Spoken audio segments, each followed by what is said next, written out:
Welcome to Mark's Moments Video Library. These videos are intended for the exclusive use of our agents here at Realty Executives, Arizona Territory. The videos are designed to be a brief overview of frequently asked questions and topics from our agents. If you are in need of a more in-depth discussion on any of the topics in our video library, please call one of our members of our management team. The information on these videos is intended to be used as a guide, not a substitute for legal advice. Thank you. Hello, hope all is well with everybody with Realty Executives, Arizona Territory agents. I'd like to talk today in Mark's Minutes about inspection reports and roofing reports and any kind of reports that a buyer gets during the inspection period.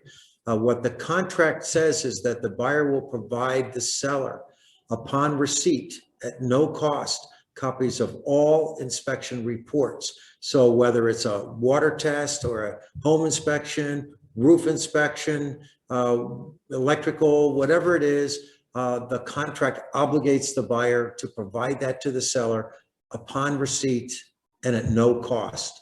I know sometimes agents will provide that, the reports with their bins or with the repair request, but technically the seller and the listing agent are entitled to get those reports upon receipt. So as soon as the buyer gets them, the seller is supposed to get them. And what that does, it helps the seller sometimes and the listing agent sort of give them a little more time to sort of look at some of the major issues and what issues might be coming towards the seller. So it gives them a chance to maybe check into getting a estimate for a roof work, electrical work, or something like that. So when some agents think that it's customary to give them with the BINSR. And even if that's true, that's not what the contract says. The contract says upon receipt at no cost.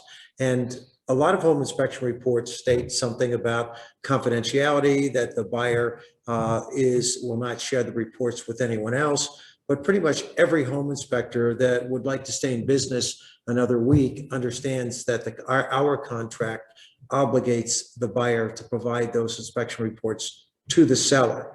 So again, the contract requires it. So therefore, it's not really a debatable issue.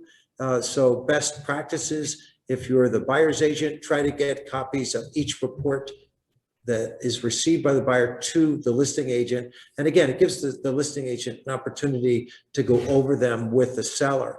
And it might actually benefit the buyer a little bit more, because if they have more time to make their decisions, and it gives the listing agent more time to sort of go over these concerns or issues with the seller, that things the buyer might be concerned about, the buyer may get a more favorable response than if they just give it to them with the BINSR, and now the seller has only 5 days to respond.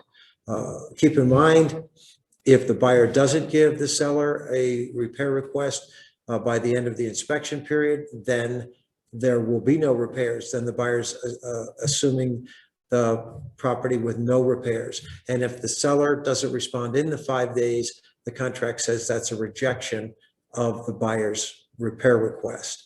So these are things that we deal with every day, very commonplace. So again, if we could sort of best practices, know what the contract says and act accordingly, we will have, less problems, less arguments, less issues, and hopefully make life a little bit easier for you all. So any questions, as always, contact somebody in the leadership team and we'll be happy to help. Thank you.